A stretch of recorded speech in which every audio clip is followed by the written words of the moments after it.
Aujourd'hui, je vais donner mon avis sur ce que je pense de l'avenir d'Alpine, aussi bien en vente de voitures sportives qu'en Formule 1. Alors déjà, ce qu'il faut savoir, c'est que cette toute nouvelle Alpine A290, elle me déçoit vraiment beaucoup, et je suis pas le seul. Et c'est pas tant parce qu'elle est électrique, mais c'est surtout parce qu'elle ressemble à une énorme patate à 4 roues, et parce qu'elle ne succède pas à l'Alpine A110. Elle n'est pas au niveau. Et tout ça, c'est dû à deux choses. La fin de Renault Sport et un passage à l'électrique beaucoup trop rapide. Alors la fin du groupe Renault Sport, ça a été une surprise pour personne. Ça a été annoncé depuis 2021 au moins, et ça n'a vraiment étonné personne. Ce qui a étonné plus de gens en revanche, c'est le fait que cette toute nouvelle Alpine A290 reprenne les codes d'une Renault Sport. Et ça, c'est à cause du groupe Renault qui a pour but d'être le plus accessible possible. Et être le plus accessible possible, ça passe par des économies. Et les économies en question, c'est la réutilisation du quasiment même châssis dans la Renault R5 que dans l'Alpine A290. Le problème, c'est que du coup, l'Alpine A290, c'est plus la marque sportive de chez Renault, c'est la version sportive des Renault. Et la version sportive des Renault, c'est quoi? C'est les Renault Sport. Donc, l'Alpine A290, c'est une Renault Sport. C'est plus une Alpine. Et ça, je suis désolé, il faut que les gens l'assument. L'Alpine devient une Renault Sport. Alors il y a aussi le fait que le groupe Renault va mal, et ça se voit depuis des années, aussi bien en bourse que dans les voitures elles-mêmes. Elles sont de plus en plus génériques, de moins en moins fiables parfois, et elles n'innovent pas du tout.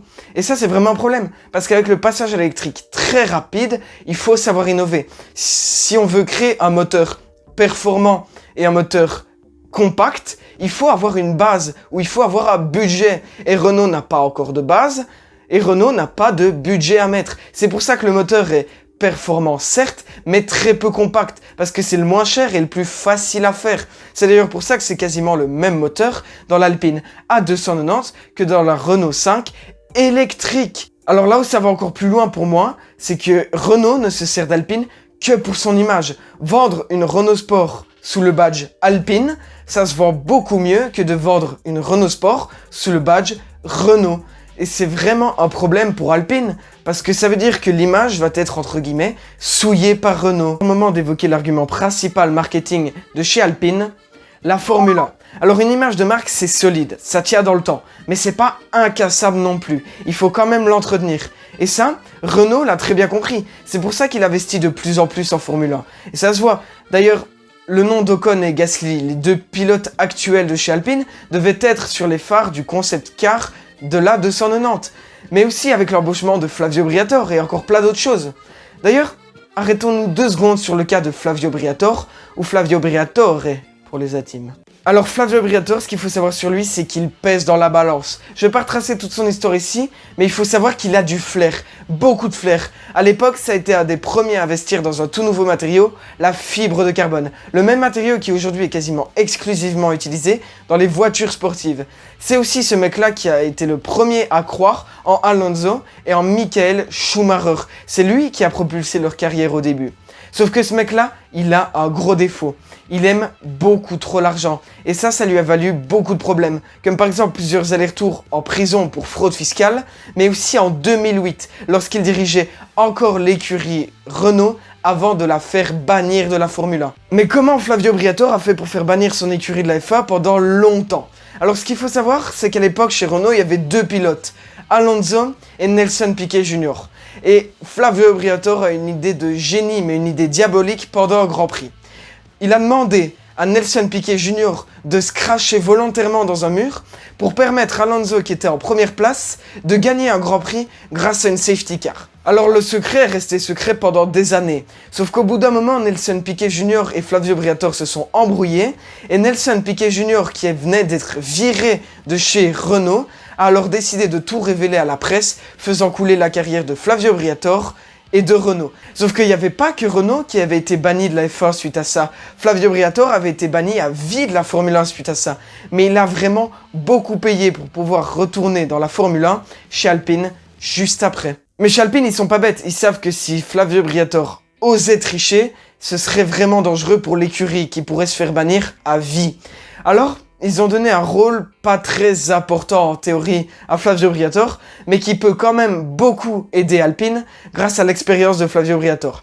Flavio Briatore est supposé s'occuper de l'humain, donc de gérer les équipes, de gérer les pilotes et de gérer leurs besoins. Sauf que Flavio Briatore a un petit problème d'ego et qu'il a tendance à se considérer comme un peu plus que ça. Selon ses dires, il a même les pleins pouvoirs. Et ça pose problème. Déjà parce qu'il a tendance à virer beaucoup de gens, et parce que Bruno Fama, qui jusqu'aujourd'hui était supposé rester directeur de l'équipe, a été viré de chez Alpine. Enfin, je dis qu'il a été viré, mais on n'est pas vraiment sûr, sauf qu'avec Flavio Briatore, on est sûr de rien. Alors un autre gros problème de chez Alpine, c'est le départ d'Esteban Ocon. C'est un pilote que j'aime vraiment beaucoup et qui a propulsé Alpine à son début. Sauf qu'aujourd'hui, il est plus en train de se battre aux côtés de Pierre Gasly pour garder l'écurie le plus haut possible. Et aujourd'hui, normalement, Ocon est supposé partir chez Haas, mais on ne sait toujours pas qui va accepter de remplacer Ocon chez Alpine. Et ça, c'est vraiment un problème. Parce que s'ils prennent trop tard, ils perdent toutes les occasions de prendre des bons pilotes. Comme par exemple Carlos Sainz, qui est finalement parti chez Williams. Alors après tous ces changements, c'est le moment d'évoquer le titre de cette vidéo. C'est la fin d'Alpine, comme on l'a connu jusqu'aujourd'hui. Tout simplement parce que déjà, tout ce qui restait de français chez Alpine a soit été viré, soit a décidé de partir. Et puis que tout ce qui était Alpine chez Alpine est devenu Renault Sport chez Alpine. Et c'est vraiment un gros problème pour Alpine. Il y a aussi, côté marketing et côté course, une timide arrivée de Alpine en endurance. Sauf que cette arrivée est tellement timide que je ne mériterai même pas d'en parler aujourd'hui. Alors ce qu'il faut retenir de cette vidéo, c'est que tout l'avenir d'Alpine est misé sur un coup de poker. Si Flavio Briatore et si tout ce qu'Alpine a mis en place n'arrive pas à remonter la Formule 1, ça pourrait être la fin d'Alpine F1. Ce qui pourrait entraîner la fin d'Alpine tout court. Ce qui pourrait même peut-être tirer Renault très très bas. Et ça, c'est vraiment inquiétant.